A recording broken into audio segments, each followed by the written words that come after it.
Hello viewers, welcome to my channel. In this video I will show you how to turn off Find My iPhone on your any Apple device, iPhone or iPad or iMac. So just go into settings.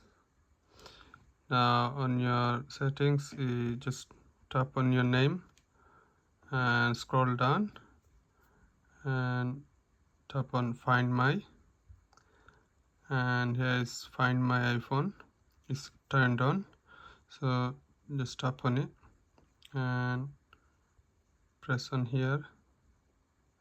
Now it's gonna ask you to type in your Apple ID and password.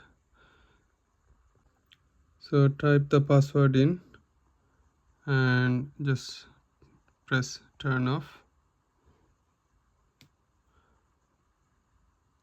The Find My phone has turned off. So if you are gonna keep using the iPhone, and I would recommend to keep it on. But if you are changing the iPhone or backupping your data, connecting to an iTunes for backup, or transferring that data, you're gonna need to turn the Find My iPhone off.